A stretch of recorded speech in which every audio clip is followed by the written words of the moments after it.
सिंध में 11 बच्चों की मां ने 9 बच्चों के बाप से मोहब्बत की शादी कर ली। रानी भेल जिसकी उम्र 43 साल है और चेतन जिसकी उम्र 45 साल है।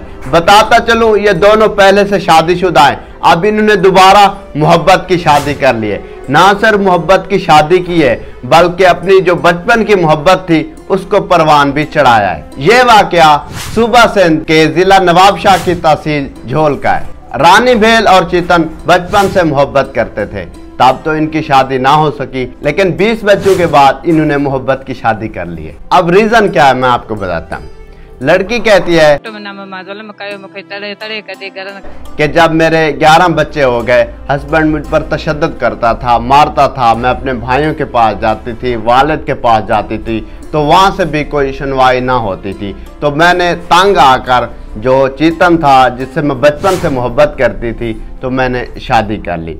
अब अदालत में इन्होंने शादी की है और लड़के का जो बयान आया है, जो उसका शॉर्ट है, उसमें वो कहता है कि मुझे लड़की के जो भाई हैं, जो उसका साबका शौहर है, मुझे धमकियां दे रहा है। अब 20 पहले इनके बच्चे थे, मोहब्बत की शादी की है, ज़ाहिरी बात है 20 नहीं 10 तो और होंगे।